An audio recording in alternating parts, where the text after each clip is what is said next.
Good morning, everyone. Welcome to the 12th annual Save the Frogs Day. This is only the first day, I guess. Can you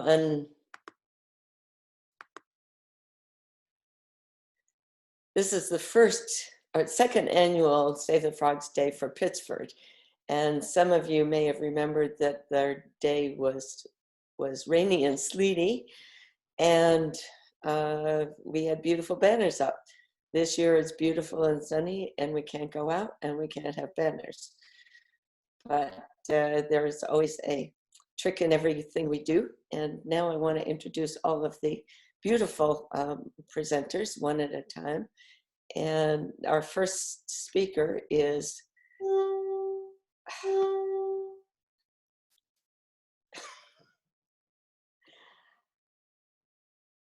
Kit Miller, director of the Martin Luther King Gandhi Institute. No, I'm sorry, it's not.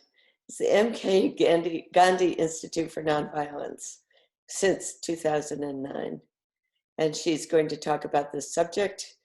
And before I make many more mistakes, let me turn it over to Kit. Good morning, and thank you so much for the opportunity to be with all of you today.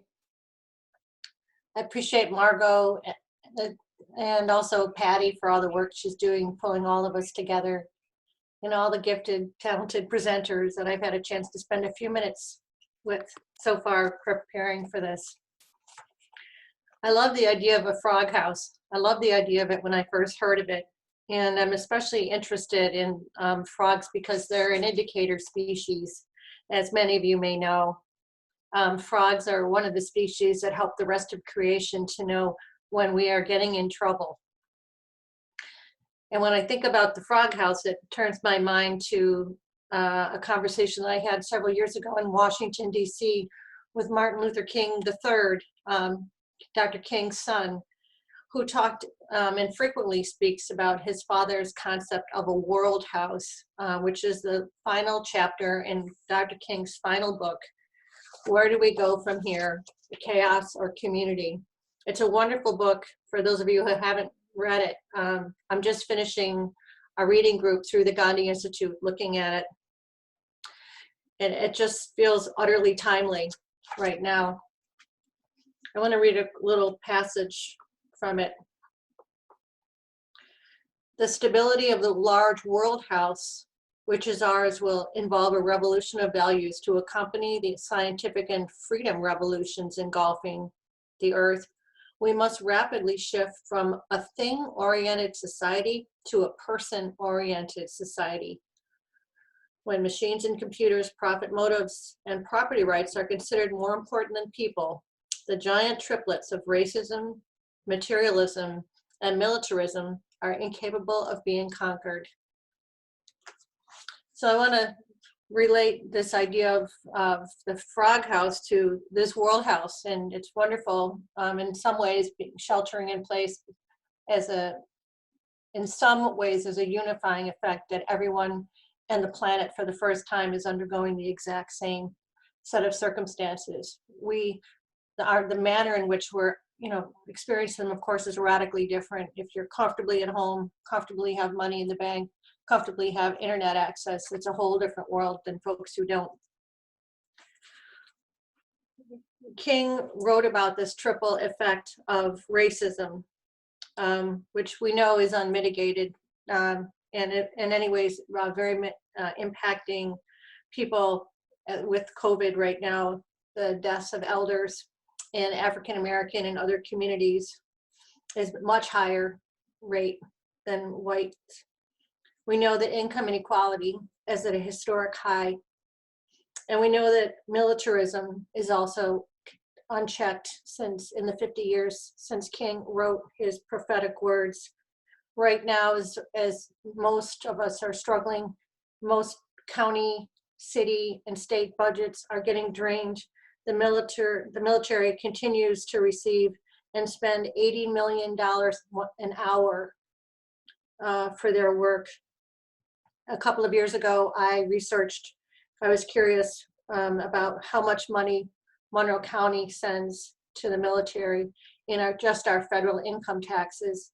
And in our federal income taxes alone, this was a few years ago, we are spending $1 billion annually, sending $1 billion annually from Monroe County to cover the cost of war. It feels incumbent to speak about this for a moment because neither party that's running, for different offices really, I find, asks serious questions. And yet the answers to a lot of the challenges that we face in terms of income inequality and sustainability relate to resources. So we need to be asking these questions. Why is there so much money always for war and violence? And what could Adam Bellow or Lovely Warren and their teams do with even half of that funding every year, $500 million every year in Monroe County to make for green ecology, $500 million to deal with income inequality?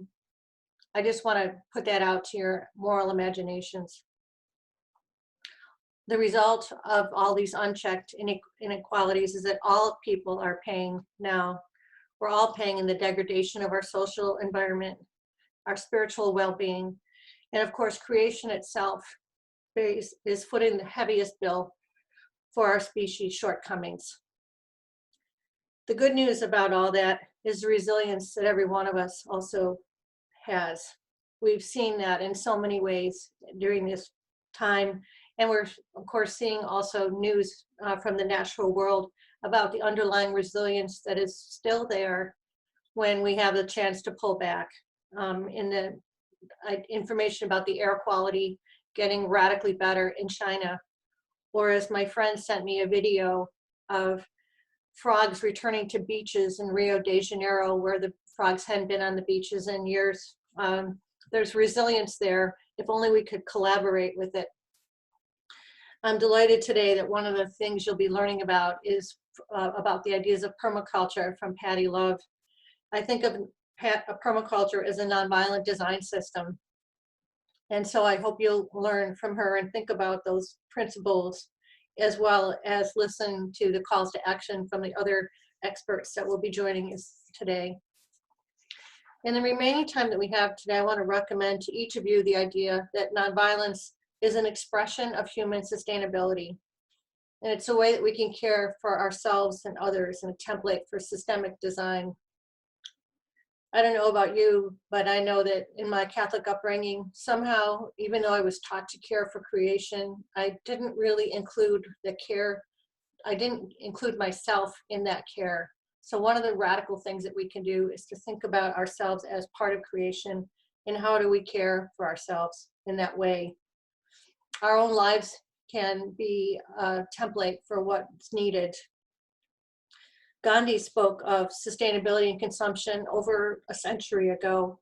He warned about the dangers of consumption and materialism. He not only advocated for these ideas, but he himself, as most people know, lived a radically simple life in a very poor country. He lived and dressed and ate like the poorest people, which is a radical thing for someone who is a high-ranking government leader to do. He, unlike most people when they become high rank, he did not automatically assume the best housing as most leaders would do, or even when the British left India and his former colleagues and some of his former mentees started moving into the palaces and huge buildings as the British vacated them, Gandhi himself continued to live in the most simple way he could. And think about with me for just a moment the idea of what if our leaders also undertook that as an example? What would be the impact if our local leaders, our county leaders, our state legislators, our Congress people and senators automatically lived in the poorest places of their among the poorest members of their constituency? What if they had to shop in the same places? What if they needed to use the same transportation locally, maybe using regional transit service buses, or needing to travel to Albany or Washington in Greyhound? What impact would that have on them and their practice and their understanding of what kind of needs are actually the ones that we need to be addressing. And 8 years ago, in 2012, the Gandhi Institute made that same move. We moved from kind of cushy space in the University of Rochester campus Interfaith Chapel into a formerly abandoned house in the Plymouth Exchange neighborhood. Plymouth Exchange neighborhood is in the 14608 area code or zip code, and it is one of the places where people's longevity is 10 years less than in surrounding suburbs as a result of the impact of poverty and racism. We're not there to save anybody. We are there, however, to be informed and to remain in relationship and in like a radical relationship with people who are struggling. And just yesterday when I was there, a man came and knocked on the door. I go in once a week, and one of the things that we do right now is maintain a food pantry on our front porch, sharing produce from some local farmers, bread from a baker who's bringing canned goods, and of course, toilet paper. And he knocked on the door and just said thank you and wanted to know more about the place. We need to be in relationship to the people that we want to serve. This is one of the ways in which our systems thinking also can be influenced by who we are actually in relationship with. And both Gandhi and King thought systemically, which is something that many of us who are interested in creation and ecology get interested in. When King first heard about Gandhi's work, it was in a presentation when he was 20 years old from the then president of Howard University, Mordecai Johnson.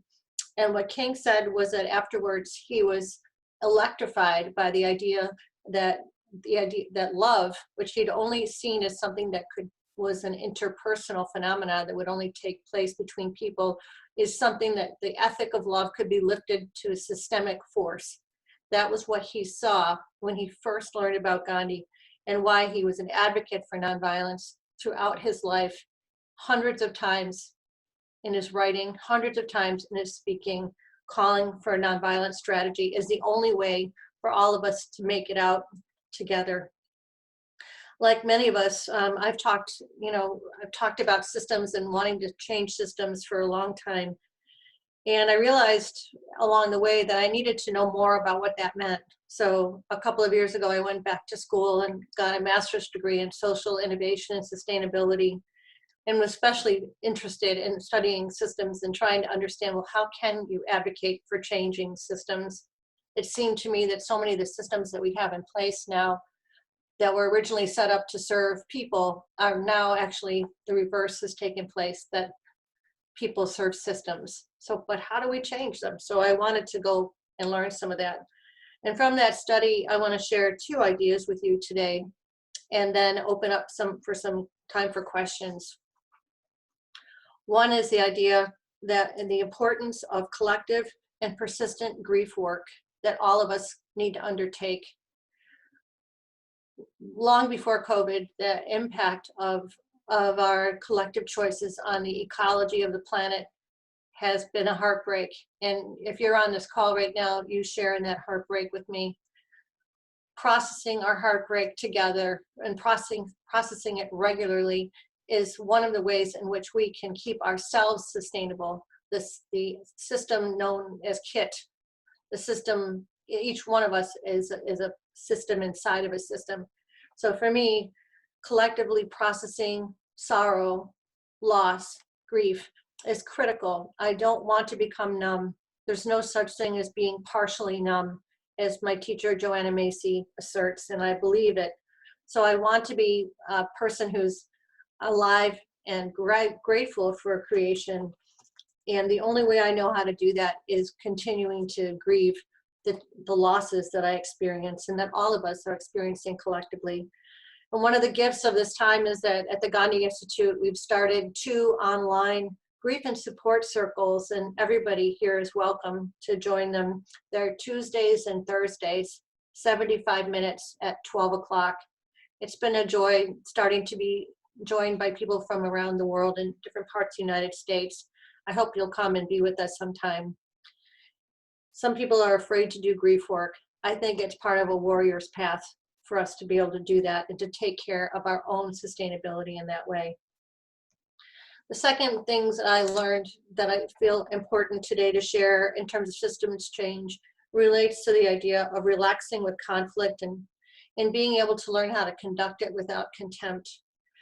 And Patty's going to help me and put up a little bit of a list of ideas in relation to how we can do that with one another in a good way. So I'm going to, if we could put those up, and I'll just walk through them quickly. And this is also a time when I would really enjoy hearing any questions that people have as you're listening to me, including challenges. I'm fine to hear whatever is true. So one idea that I want to just mention is the notion of walking towards conflicts when they're small before they become teenagers and have armpit hair. To not wait until something becomes so tense, but to get to it right away. That it's okay to acknowledge having a conflict before you have a solution to it. This is one I came up with some time ago because as a sort of, I have a problem as the oldest child of my family that I always want to know all the answers and fix all the problems. And one of my things that I've learned along the way is that that's not really a possibility. We all need to be able to acknowledge that we have a problem before we have a solution.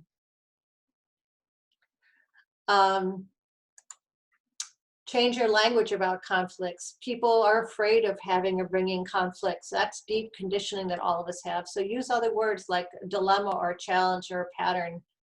Choose your moments for addressing issues to a time when you or the other are most likely to feel spacious. Make sure people know they matter. I've supported many activist groups working on many different projects over the years. And I find that one of the sort of emotional consequences of living under capitalism is that we sort of have this transactional idea about one another frequently. Like, I only matter because of what I do or what I contribute, but we don't matter because of what we do or what we contribute. We matter just because we are a human being and we are part of creation. Increase your support system and set it up as a regular routine instead of waiting for emergencies. I know from myself that thing from Alcoholics Anonymous that the phone weighs 100 pounds when I'm feeling upset. I can't usually ask for help when I most need it. So I need to have a regular support system. Remember empathy before education. This is an idea that came from my study with nonviolent communication founder Marshall Rosenberg.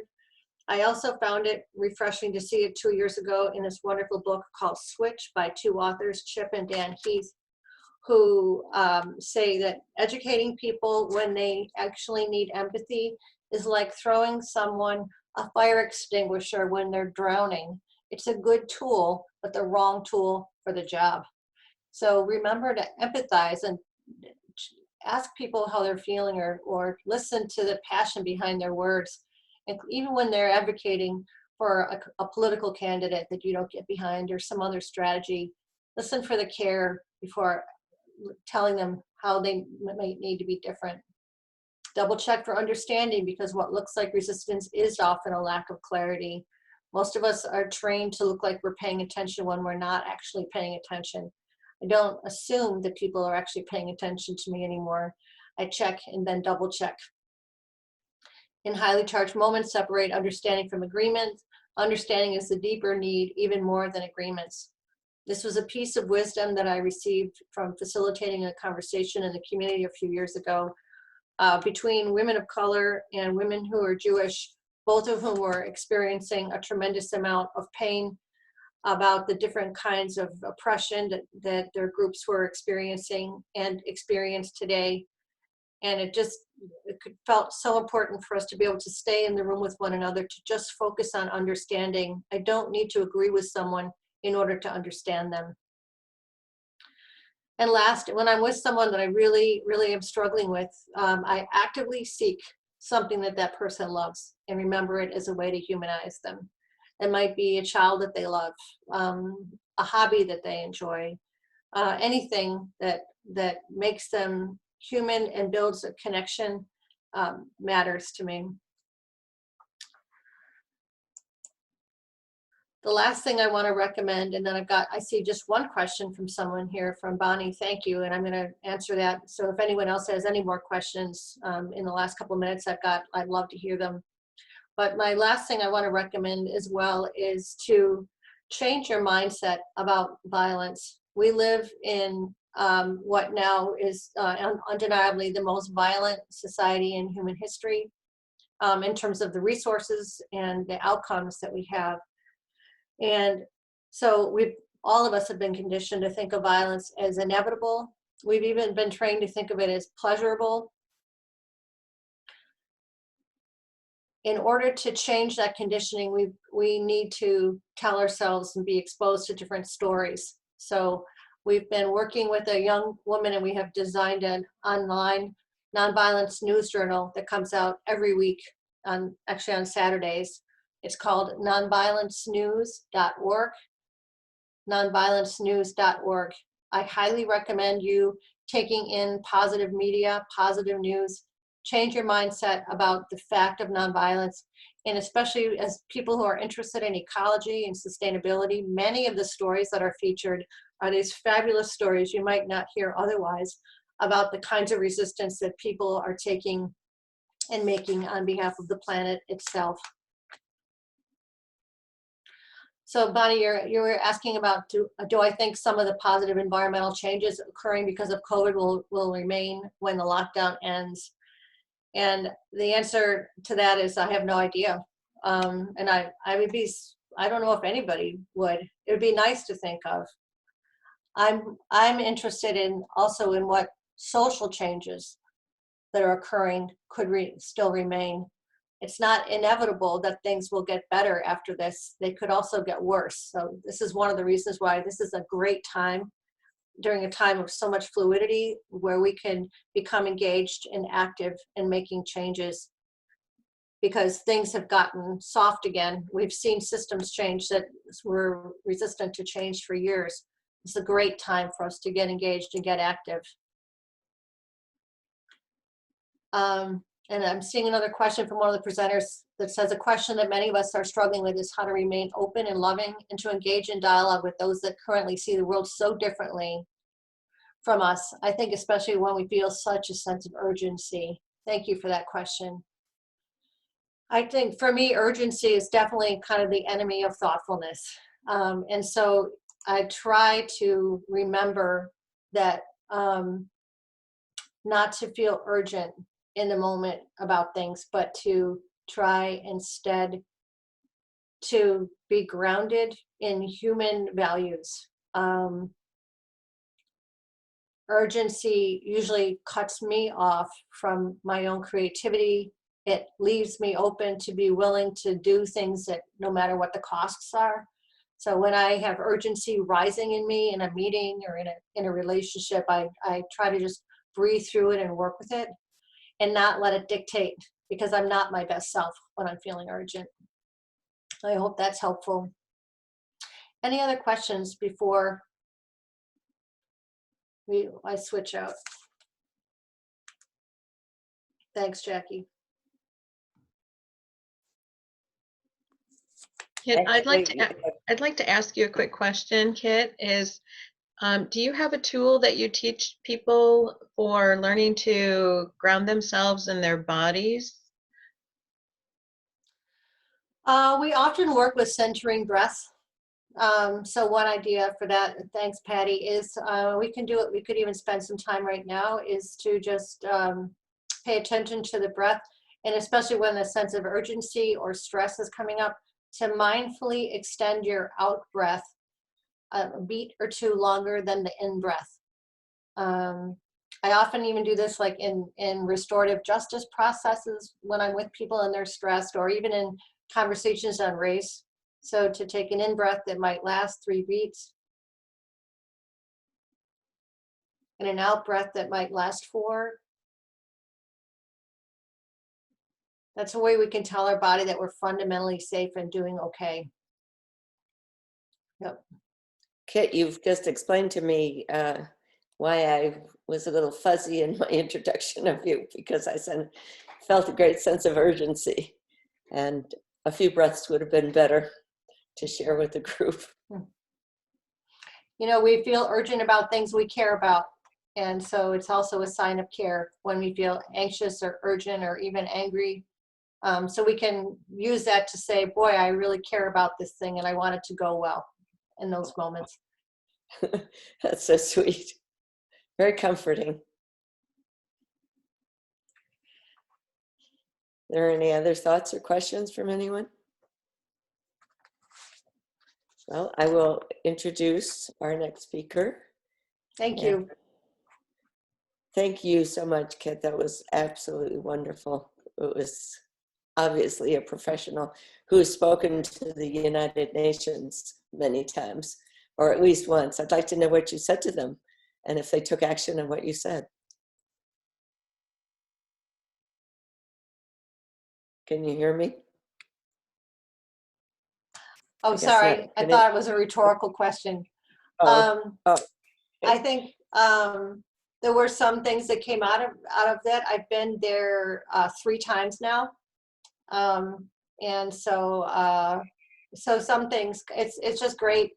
And I was actually interviewed on the radio station there because they said that they really liked how concrete the work was that we're doing and we're advocating for. So, and there's ongoing relationships down there. And, you know, of course, prayers for everybody living in New York City right now. I'm doing a Facebook event at 1 p.m. on Monday for activists in New York, many of whom are starting to lose many people, especially in communities of color. So, yeah, thanks again, Margot. oh, thank you so much for honoring us with your presence. We really, really love it.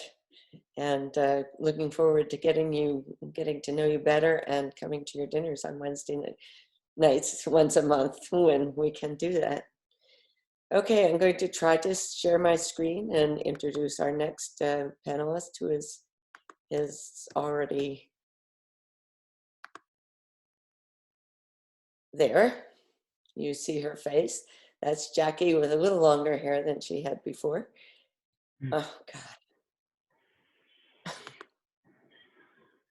Breathe. Did I do anything to do that? I did not. Okay, Jackie. So Jackie insists on being called the co-founder of RICA, Rochester Area Interfaith Climate Action.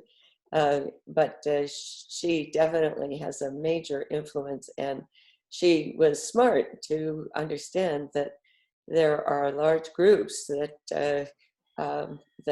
like to follow the leader, and if she can involve leadership in various faith communities, she can do a very good job mobilizing the people and helping them to understand the importance of climate action now. So over to you, Jackie. Thank you so much, Margot. And thank you, Kit, for a wonderful start. I really appreciated that very thought-provoking discussion.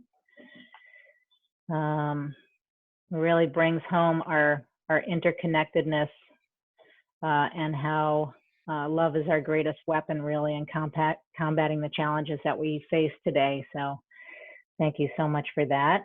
I'm going to share my screen. Everybody see that okay? So I'm delighted today to, actually, let's see. Now that way I can't see my window of anybody else. So I'm kind of flying solo here. And I'm sorry, Jackie, would you please share your screen again? Oh, okay. My glitch. Okay, let's try that again.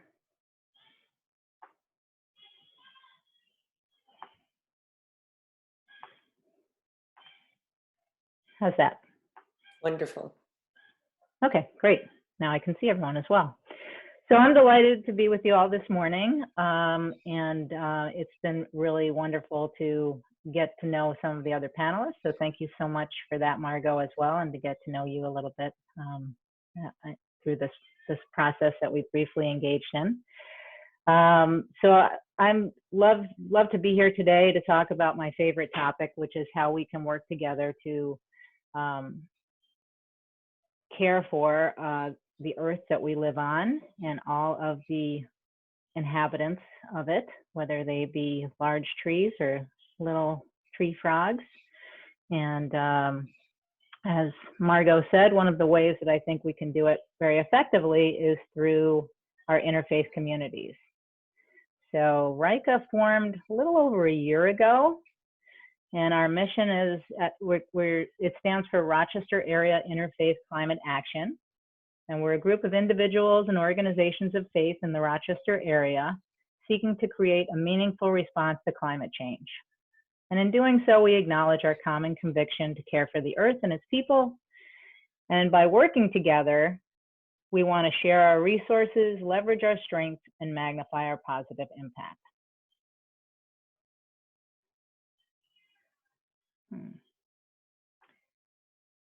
So why faith communities, and why Rochester area faith communities? Well, there's a census done of religious affiliations and religious organizations, and a new one should be coming out soon. It's done every 10 years. But according to the 2010 census, the Rochester area has about 472,000 religious adherents, or about 43–44% of the population, and over 900 different religious congregations. I don't know why this is. So stewardship of the earth and its people aligns with virtually every faith tradition. We have members from the Baha'i faith, from the Zen Center in Rochester. We have Muslims and Jews and Christians of all denominations. Facilities, so those 983 religious congregations use energy, purchase goods, and serve food. So acting through those communities can have a significant impact.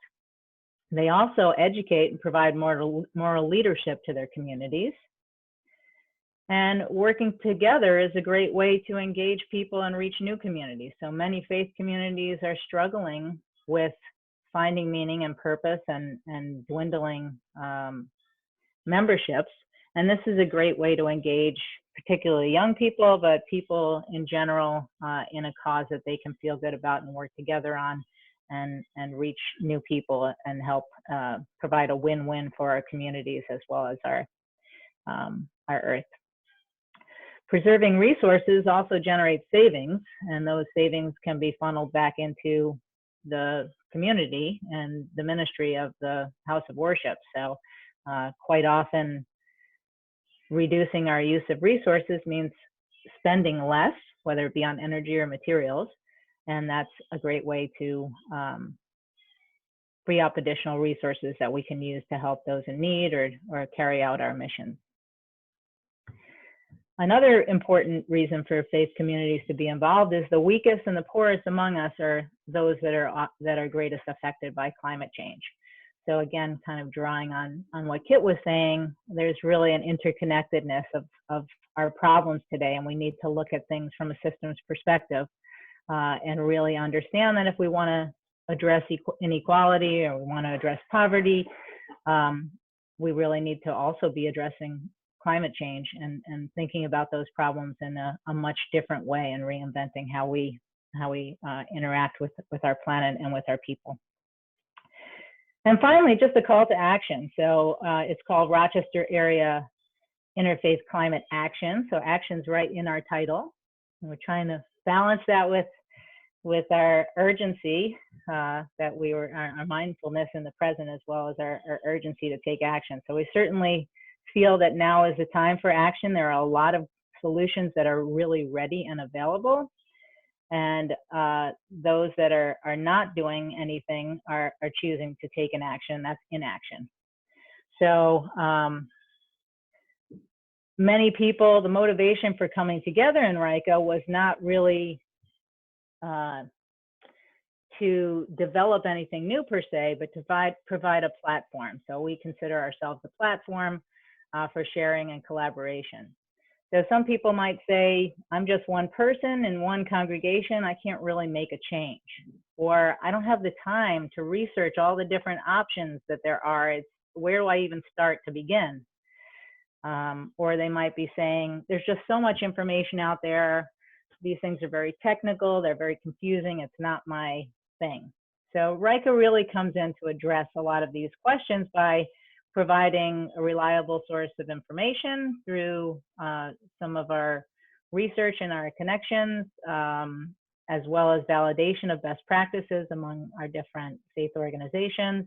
And by working together, we can leverage our resources, so we can have people in different faith communities, or maybe in different houses of worship within a denomination, that are all working together on a team, rather than having a team at each individual house of worship. So what exactly do we do?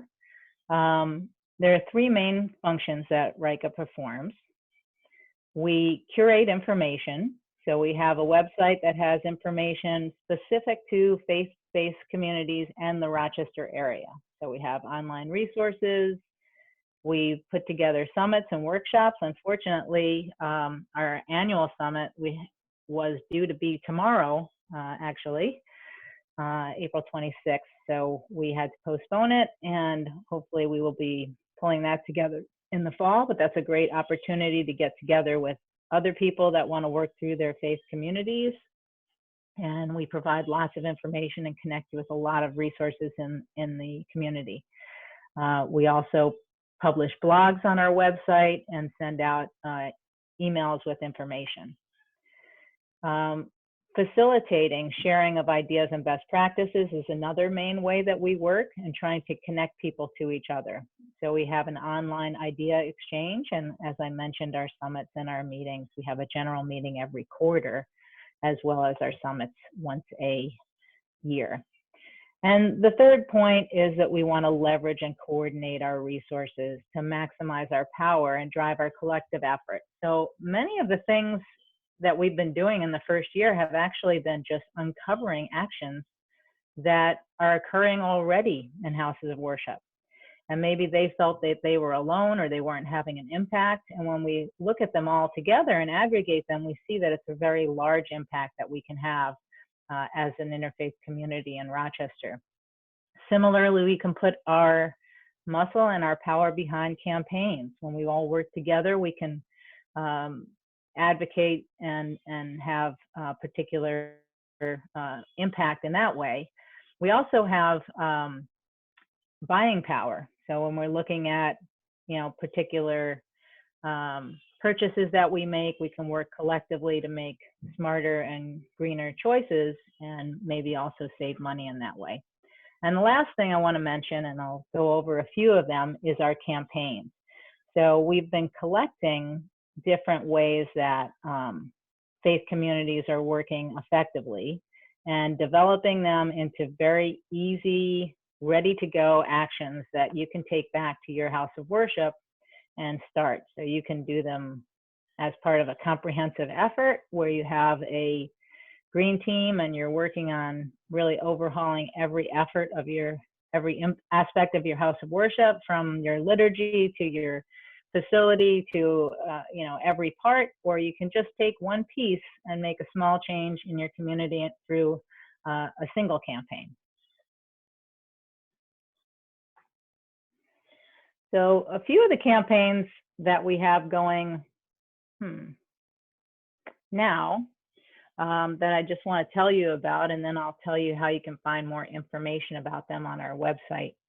The first one, most of these we partner with local businesses or institutions. As I mentioned, we're not trying to invent anything new necessarily, but really connect people with these really ready to go solutions that you can implement right now.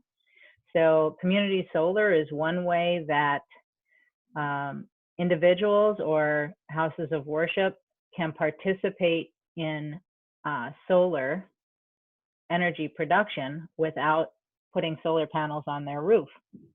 So this is a program where a local solar project is developed, and individuals can subscribe to the solar farm, we call it, and that earn credits towards their electricity consumption. And actually, the credits are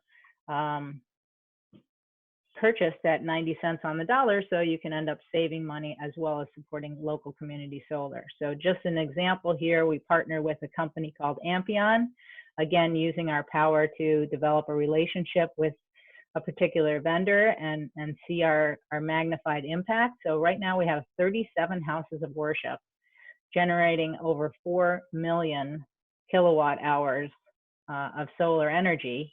And we have over 97 households that are participating through the program. And as an added bonus, since filling up a solar farm is a good part of the profitability of these projects to the developers, we're getting donations for the house of worship when members sign up. So this is a program that you could start at your faith community right now, and it's really a win-win for everyone.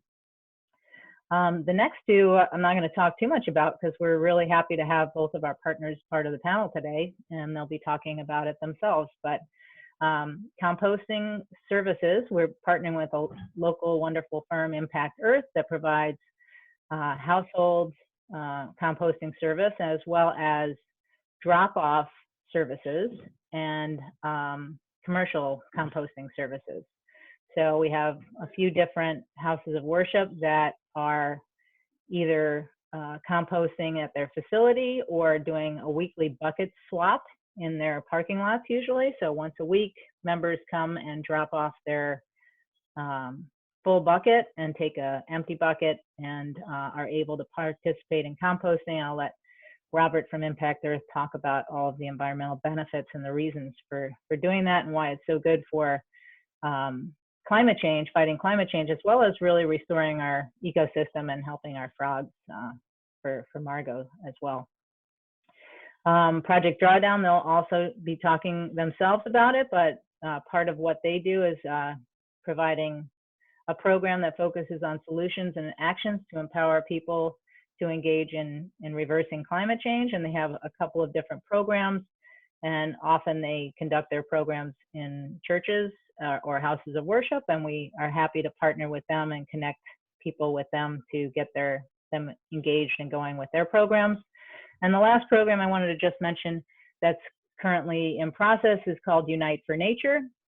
And this is a program to try and create national conservancies, nature conservancies at houses of worship. He also is working with schools to convert those lands into an investment that our children and that value our children and nature. And we have a peace garden in development at Greece Baptist Church, and he's also working on with a World of Inquiry school as well. So those are some projects that are really ready to go and people can go ahead and get engaged with. We also have a big energy efficiency challenge that, again, we had to postpone because of the coronavirus epidemic, but it's a friendly competition. You can form a team with your house of worship, and it's open to the facility as well as individual households. We will connect you with free energy audits, certified contractors, and incentives through different agencies. We're partnering with Sustainable Homes Rochester, Rochester Gas and Electric, Pastone, and Franklin Energy, as well as EPA Energy Star. We also are working with a few different faith congregations to implement electric vehicle charging stations. And under development, we have a green purchasing program. I mentioned that many congregations buy coffee or compostable materials. So we're working to develop that program with Impact Earth that provides compostable plates and forks and things like that. And also with Coffee Connections, which is a local social enterprise that provides fair trade, shade-grown organic coffee. And the last thing I'm going to mention, and I'm really excited about, is we're starting up with a summer intern that we have working with us to form a RICA youth.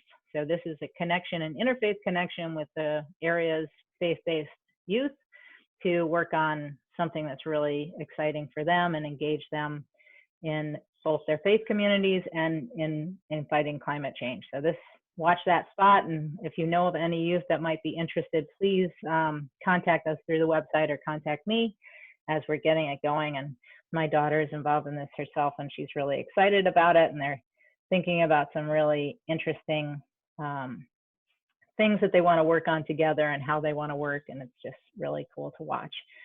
Particularly, they're looking at the fast fashion industry, which they feel a particular calling to.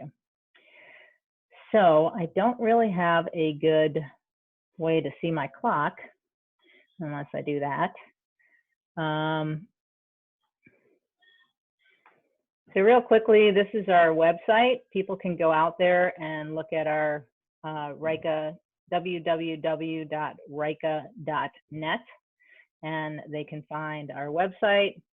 You can subscribe and get email updates from us. You can follow us on Facebook or Twitter. You can browse our resource library for faith-based resources, whether it's information on how to integrate into worship or particular holidays, different text references, links to national and state organizations that also work on climate and faith. We have our blog with member posts that are very entertaining and interesting to follow, inspirational as well. You can become a member, and once you're a member, then you can post on our idea exchange or our best practice forum and share ideas and things that you're doing, or call out for help, and see if you can work with others to deliver things. I mentioned our campaigns, and we also have events. This is a picture of our tree planting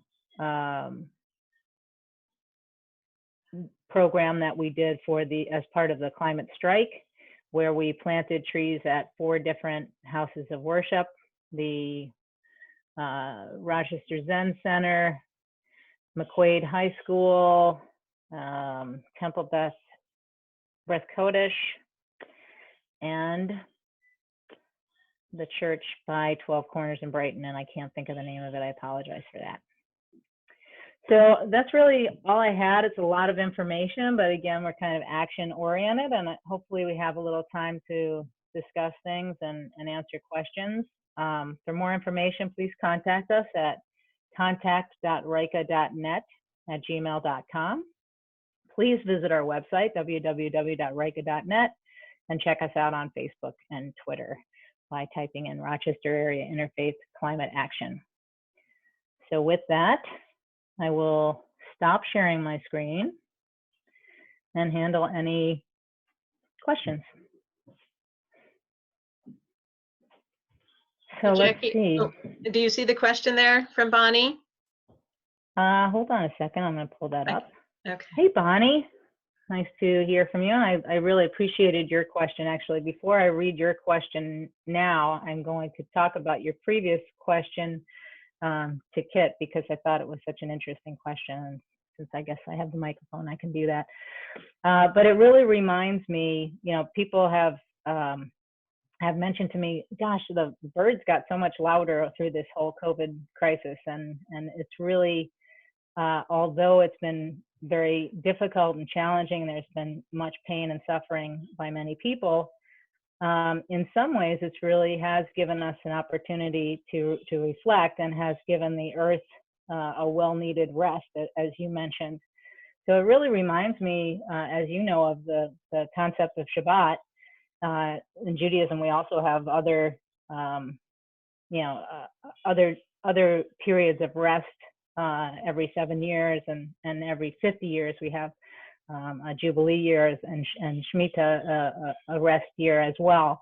But every week we're instructed to, shelter in place, if you will, and give the earth some rest. So it's really, as a secular Jew, I don't always observe the Sabbath in a very strict way, and it's been really interesting for me, and for me to kind of be grounded again in how, in the nice part of doing that, and how it is nice to hear the birds and to get out and walk with the kids and play games at home, and hopefully some of that will carry on. I hope so.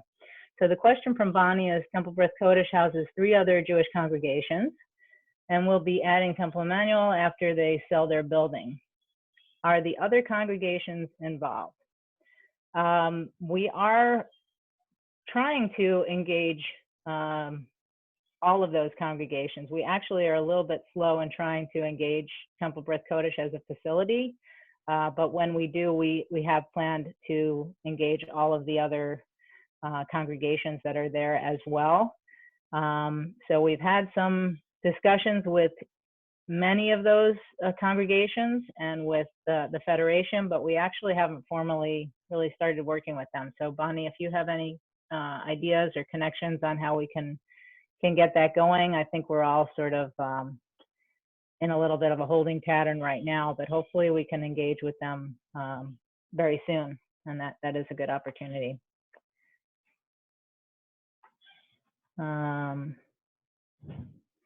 Let's see. So Jackie, this is another kind of collection. Okay.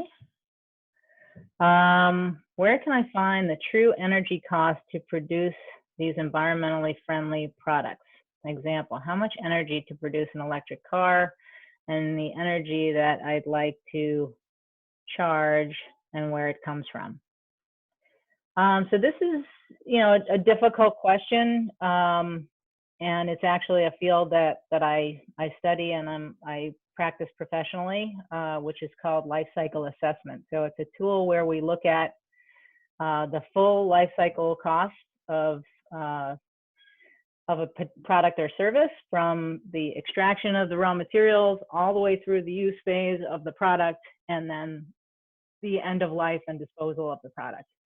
So, and the tricky part is that it's a very complicated science that requires a lot of data collection, and that it's always changing and evolving. So we're getting a lot better at not only quantifying the environmental impacts, but also doing a better job at reclaiming things. So for example, a colleague of mine, Callie Babbitt, does a lot of research on electric vehicles, and you can probably follow some of her work. She's quoted quite often in the media with a lot of information on this. I know she was on Evan Dawson not too long ago speaking about this topic in particular. But early on, there were concerns about the treatment of batteries at end of life and the amount of energy that went into making the electric batteries and the projected lives. And as we continue to learn more, we're finding that there is a lot of effort to reclaim the batteries. Sometimes they're used in secondary uses, like as part of our electric grid. There is more effort to recycle them. They're getting much longer lives. So the impact and our electric grid is getting much greener. So the impact of creating electricity and using it to power your electric vehicle is much less than it would be if you had an internal combustion engine vehicle. So unfortunately, as I said, these things are complicated and difficult to always find reliable answers. I have a couple of sources that I tend to trust. The NRDC does a great job with reliable information. Obviously, if you're able to read technical journals, there is some good quality information there, and hopefully, RICA or Sierra Club or some of the other trusted sources can provide some information on that. So hopefully that helps, Richard, and it is challenging for the layperson. That is one of the services we hope to provide as RICA. And by the way, good to see you on the call. Thank you. So yeah, and just your second part here, the electricity to charge a car comes from an electric producing plant that uses fossil fuel. So we're very fortunate in upstate New York to have a very green grid. And it's New York State has some very aggressive goals to continue to make it even greener. So in this part of the country anyway, we should certainly be moving to electricity because it is very green and overall much better. The source of energy to charge EVs depends on the composition of the grid, blah, blah. Okay. And then here, Patty is mentioning that she belongs to an ESCO, that's renewable power. So two of the things that I mentioned, or one of the solutions I mentioned, is community solar. So you can help to promote the development of solar energy through local solar projects by joining Community Solar, subscribing to Community Solar. Another way that you can help get more renewable energy on the electric grid overall, maybe not locally, is by subscribing to an ESCO. And this is happening all over town, actually through community choice aggregation. Several of the towns are looking to move us that way. So we're very fortunate that New York State is a very green grid. We have lots of opportunities for kids, and you might like the next presentation. Great, I'm looking forward to that. I guess I don't see any other questions. Let me just go to the question and answer board. Jackie, it's Patty. I have a quick question I'll insert, which is if somebody is listening and they're part of a faith organization that is not part of your organization, what would they do to encourage their community to get involved? Well, I think, we're here to support them. So it'd be great if we could know who they are and they could become affiliated with RICA. It doesn't, there's no fee for joining, and all you have to do is really go up and click the subscribe button on the top right corner of www.rica.net, and you'll be kept up to date. And through that, you can interact with other congregations and interact with us, and we can provide you support to get things going. So I guess the simple answer is go out to our website, click subscribe, and there are also many opportunities on the website to send us emails at that address, contact.rica.net@gmail.com, to connect with us on any particular things you want to work on or to get involved. We're always happy to have people join us, either through our general meetings once a month if you have less time, or we're happy to have more people on our steering committee. There are many congregations that we still have not connected with. We've only been in existence for about a year.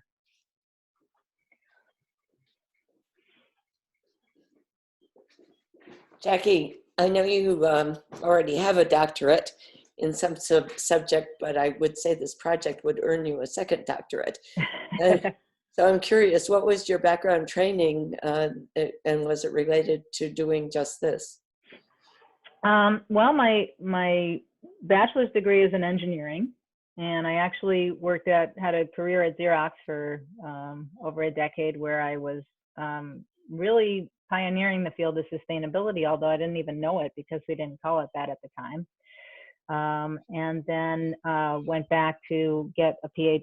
So I also got a master's degree while I was there in an MBA, and moved into management, and then had my kids and really felt a calling to get deeper into the field of sustainability. So my PhD is actually in sustainability from Rochester Institute of Technology. Well, I sure wish I hadn't started at age 78 to get involved in all this, but I you sound like a lifelong learner to me. So thank you very, very much. That is awesome. And thank you. And I'm really so glad to have met all of you. It's so exciting to have all these months of work come to fruition in such a marvelous way. Thank you. Okay. Now I'm going to explain this picture about Pat, because she sent me several, and she sent me one just this morning, which I haven't had time to put up, of her. The pictures I had were too small, so they looked very blurry, but she did show one of her own, or actually she's about to show one of her own on her first slide. And this actually, to me, represents who she is, because Pat, as you might have seen when she had her video on, she smiles all the time, and I think that's because she loves everybody in the world, and she feels so much love back. So Pat, it is your turn, and we're right on schedule. Oh, thank you. I'm ready to begin. And so if I can share my screen, right? Ah, So sorry about that. I can't seem to share it myself. No, Hopefully I have to Patty Love can unshare. share it for me. I'm going to unshare. Sorry about that. This is a preview of what you might see. Okay, Patty. Okay, I'm going to stop my video, and I'm not sharing now. My PowerPoint's up. I just need somebody to unlock my screen. Let's see. Try it again.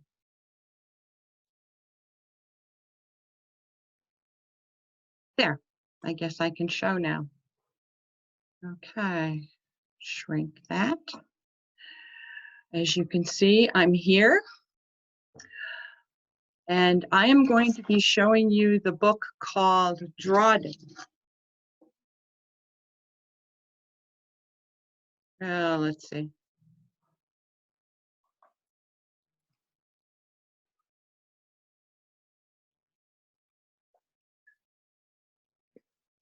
Can you see my screen? Oh, Ah, Not yet. okay, if Patty can share my screen, she might be able to get to it faster than I can. I shrunk everything down so I could see my screen. I regret that I don't have a way to share your screen, but Okay, well, we'll wait for you to do that. okay. There, share screen, share sound, share, and you, oops, there you are. you see it. Okay, There Too you small go. picture. right. Welcome. I'm showing you about a book today. This is Drawdown. This is the most comprehensive plan ever proposed to reverse global warming. About 8 years ago, Paul Hawkins heard grave predictions about global warming, and he asked 2 questions. 1, is it too late? And 2, what can we be doing about it? And he proceeded to form the Project Drawdown, where people, 200 scientists, in fact, were gathered together to do the research, to find the most substantious, robust solutions that were already taking place around the world. They mapped, measured, modeled, and put out this book, Drawdown. Drawdown is the point in time when the concentration of greenhouse gases peaks and begins to decline on a year-to-year basis. Are you seeing the changes in the slides? Yes, but if you would enter full screen and then just use your up and down buttons to move from slide to slide. Actually, and if you would click on slideshow on your slide. I There you did go. slideshow from the beginning. There you You go. know, from slideshow, from current slide. And now you want full screen. And let's see. I see a froggy there. Can't wait. That's small screen. That's even smaller if you don't like that one, right? I think it'll be No, fine. It's probably more important to get the content, and we can right. see your slides, and we can Okay. also see your notes. So you see a pie chart now, Yes. and this pie chart shows 80 of the solutions that have been mapped, measured, modeled, largest to smallest. The green ones refer to forestry. The red ones refer to food. Yellow ones refer to energy. You notice some pink ones there. You might not be able to read it, but the pink one is educating girls, number 6 solution, and family planning. These were quite a surprise, but we do represent 50% of the world's population.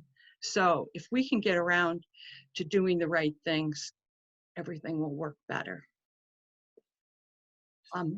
Our goal is to help you find what solution resonates with you. What solution would you like to work on in your community? Now I have to back off and go to telling you a shocking solution. If all the solutions were done, it would save the world $74 trillion by 2050. Believe it or not.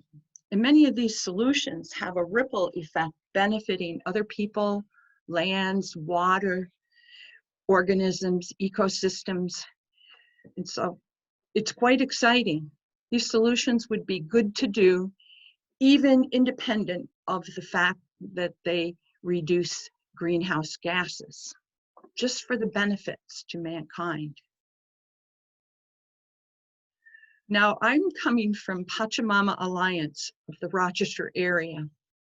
The word Pachamama is a goofy word, and some people think it sounds kind of hippie-ish.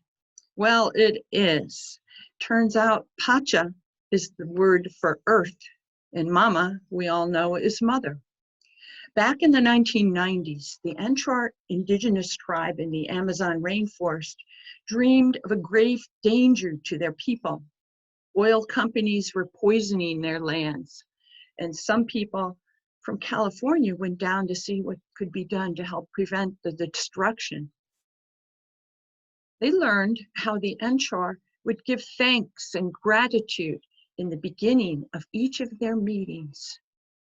Gratitude for Earth Mother, their Pachamama, for all the animals in the forest, the trees, the water, the air, all their people. When the people asked what they could do to help, the Anchor Indians said that Americans in the modern world had to change their dream of money, jobs, possession, and greed to one of gratitude for the earth and all organisms and all people. We should learn gratitude for all our connections to the living earth. We all are connected to the organisms, to the land and people. You know you love your pets, birds. When you see these little frogs, you feel and care for them, for the forest, for nature. We're all interconnected in the web of life, in these beautiful ecosystems all over the world. So global warming is having a more severe impact on the third world countries, causing severe droughts, ruining their farms and fields, forcing people to search for food and even water. But yet some islands must be abandoned because of rising sea levels flooding their homes. So Pachamama Alliance is partnering with Project Drawdown to work together to reduce global warming.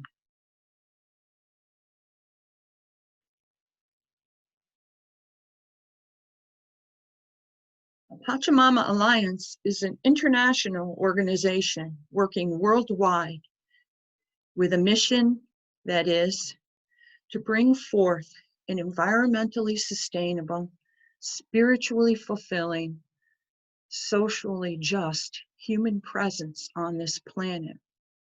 This is the new dream for Pachamama Alliance.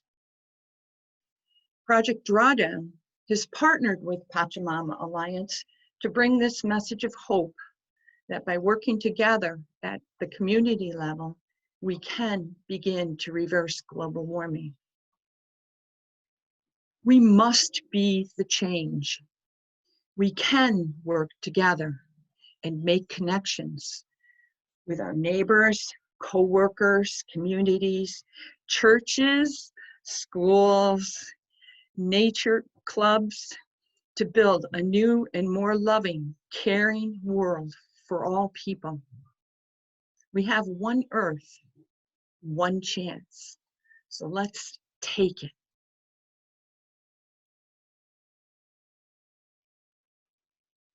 We give introductions to Drawdown presentations to libraries, churches, schools, businesses, and even to your living room. Now, what we are doing And introductions is teaching the beginning information about the book Drawdown. We also have a 4-session workshop for people to learn how to do research and collaborate on a solution. Some of the local Drawdown workshop solutions projects are, the one I like, my favorite is LETTUCE. LETTUCE stands for Lower Emissions Through Thoughtful, Unified Engagement. And they work on composting and reducing food waste. Another organization you may have heard about in the news involving Penfield Town Board is Community Energy Aggregation. And also, RECA is promoting this for churches. This allows organizations, churches, towns to use renewable energy and clean energy, which won't make fossil fuel emissions and other problems. Another group formed a solar energy purchasing manual that can be used by people in the Rochester area when they think about buying a solar panel. And then another group made a database of local resources for drawdown solutions. And I will share that with you on my follow-up information page handout. This is a database of all the solutions to drawdown. You click on the solution and it will take you to all of the resources that were found in the local Rochester area. Wonderful resources. And what a great way to save people time when they're searching for information about one of the solutions that they like to work on. Fun solution is afforestation, planting trees. And we do this with different organizations and in our own backyard. And then there's even a Facebook page done by some people who were interested in a plant-based diet. Another beautiful impact that Pachamama Alliance has had in the Rochester area is that many of our members wander to other organizations like Citizens Climate Lobby, RECA, and RPCC. Many other organizations that are here have people who started by doing a Pachamama Alliance introduction to drawdown. They got curious, they found a solution to work on, and they started working in their community. At present, we are doing online presentations of Introduction to Drawdown, one a week for the month of May and the month of June. I'm also doing an Introduction to Drawdown 2.0, the digital version of the new book. It came out mid-March this year, which was a very challenging time to hit the news. But there you can find updated data on every single solution. Some have been reevaluated and have changed in their ranking for the amount of emissions. But you can go there and don't even have to buy the book now. All the same information has been updated and is located online at www.drawdown.org. Now, we also just finished making and premiering our new website, pachapeoplerock.org. And we have other opportunities in Pachamama Alliance. Some people who are very concerned and stressed with climate change can get help by going and participating in Seeds of Hope, a presentation done by Dave Inglis, a beautiful, encouraging, supporting, comforting program. It is now being offered online. Another branch of Pachamama Alliance Rochester is working with environmental justice. So you can find more things to do with people there.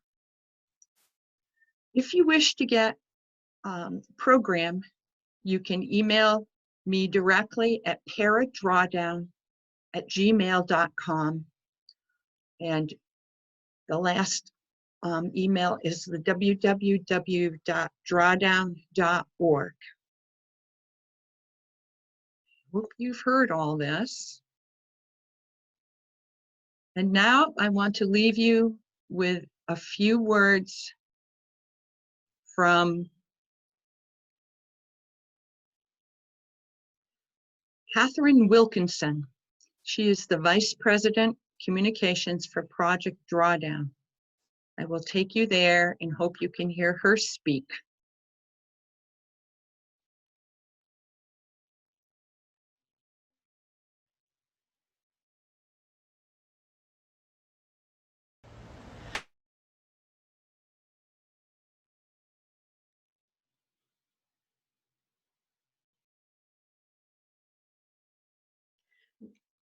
Pat, that was really excellent, and we could hear that very well. Thank you. Thank you. It's very inspiring. Yes. I have a question to ask you, and this may not be the thing that you're focused on with the Pachamama Alliance, so maybe it's not fair to ask you this question, but I'm curious to hear more about the afforestation effort of your organization. What can you tell me? We really help individuals and organizations such as Color Bright and Green and Nature Conservancy. We've joined other groups. Like this spring, I was planning to give all the trees that I was receiving for free. I was planning to give them to the schools in Rush Henrietta, but that caved in when the schools closed. So I found a church of the Transfiguration in Pittsford that accepted the seedlings and gratefully planted them on Wednesday. So that's the case with some of these other efforts we do. We don't really hold up our big sign and say, we're Pachamama, we help with this. We just pitch in and do it. And a lot of us are doing and helping with Color Bright and Green now, and hoping to get Color Bright and Green program established in other communities in the Rochester area. I'd personally like to see color counties green and do like Vermont did and color the state of Vermont green. In Vermont, by the end of 2020, they will not have any food waste or yard waste in the landfills. It's all going to farmers' fields to be composted. I'm from Vermont, so you know, I take great pride in that, and so that's what we should be doing everywhere in the U.S. Pat, I knew that I connected with you. I'm from Vermont as well, and so that's very exciting news. Yeah. Also, yeah. And we have the same vision. I've spoken at a couple of the village meetings in Pittsford saying that we want to be a model for all communities. Now, I was in Kingston in the early fall, and I heard one woman saying to another, I was having my lunch, and she said, you know, I've quit activism because I love what everyone is doing, but they're all fighting all the time. And clearly, with the influence of the Gandhi Institute and the Pachamama and all the other fine people we have on here today and who aren't here today, this is not the way it is in Rochester, and that's so very exciting. Right. And look Yeah. what Reka has done. Their organization has In developed so many programs. In 1 year. That's It's just incredible. Yes. Right. And so I would like to ask you, you read your content so soothingly and so lovingly, and I wondered what grade did you teach? I know that you were a teacher, and Oh, well, you're still a teacher, but 7th grade, high school, and community college level. people just must have swooned at your feet. Oh, yeah, right. Well, I don't think so. With biology, chemistry, earth science. that's what you taught them, though. Yes. Yeah. Oh, it's just wonderful what you're doing. Thank you so Thank much you. for joining us. Thank you, Margaret. And I love your program too. Another question for you, Pat, is children are such a powerful leverage point for change. And I'm curious if Pachamama has programs that are reaching out to or working or supporting the knowledge base of children. Yes, it does. We have done different presentations to children. I did one with, they were 4 to 10-year-olds, but there is a program that's wonderful. It's being used here, and it's called Echo Challenge, echochallenge.org. It's actually independent of Pachamama and Drawdown, but it's an Eco Challenge program, and an Eagle Boy Scout here in the Rochester area is starting that program this spring and having different groups of people be teams, and they're going to compete for points. It's all online. They get their points by what they do each day. They have to go to the website, look at the challenge for the day, and then see how many people can do, you know, the bike riding or the other things that they do on the challenge, and then total up their points and celebrate at the end. So I recommend that program. That sounds like a lot of fun. I've also, over the years, met some local folks who are certified educators through Project WET and Project WILD, where they do nature-based education with children. And there is a forest school locally where children can learn a lot about nature. So there are, I think that we're lucky we live in a place where there are so many fantastic resources. And also in terms of the trees and acquiring trees, some programs that I know about, I think the deadline is passed now, but the New York State DEC has a buffer in a bag program. So if you, like I do, if you have any property that's waterfront, that can be a pond, a creek, in addition to lakes, they will, you can apply for getting 25 trees per, I think it's per 100 feet or per 50 feet, something like that. And also the Monroe County Soil and Water Conservation District has a program where you can buy trees very inexpensively. Oh, great. You have all this data at your fingertips. That's good. Thank you for sharing it here, because I've read about all those programs. I just don't have the time and energy to do them all now. Yeah, yeah. Excuse Problem. me, Mary. That's a concern that I have, because I'm learning about your programs after having asked you to present by sitting in on your presentations. And that's an issue, is that everyone is so busy doing their own thing that, and the other commitments that they have, that right now we have 3 presenters on, and well, 4 presenters on of our presenters. And so I'm hoping that our next presenter will be ready in 4 minutes. But that's a question as to how, I mean, I think there's, can you speak, or Jackie, maybe you could speak to the pros and cons of diverse efforts, and how we can both maximize the benefits of diversity and minimize the problems of everyone being too busy to hear anybody else. I think that's a great Sorry. point. If I could jump in, then I'll hand it over to you, Pat. Love to hear what you have to say. This has been a particular struggling point for me as well. Even within the interfaith community, just trying to sort of get people to take the time to share rather than create. There's so much energy put into creating new things sometimes, and it is really important to try and coordinate. I think Pachamama and Rika in particular are really, collaborative organizations that look to try and connect with other organizations. And I'll just mention the Rochester People's Climate Coalition. So they're also an umbrella organization. And they do have collaboration meetings to try to connect all of the different efforts and eliminate redundancy and try and coordinate and amplify rather than detract by having people work on new things when there are already people they could team up with. So we're trying very hard, but it's a very dynamic market out there, and it's something that we're always out there trying to learn about. So I picked up a few things today, and I could thank you for it, Margot, that now I have connected with Patty Love here, who's got some great information about planting trees, and Pat Warrington is on our board for RICA, so we get to coordinate with her as well. So yeah, it's definitely a struggle. Okay.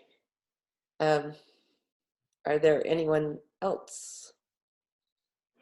Is there anyone else?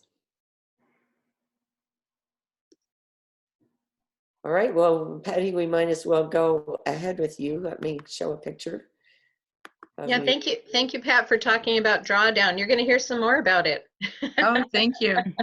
Well, this book's at your library, and since the new version came out, it's decreased in price to $19 on Amazon. But there's some, maybe in your friends and neighbors may have a copy too. Okay, let me introduce Patty. Thank you, Pat.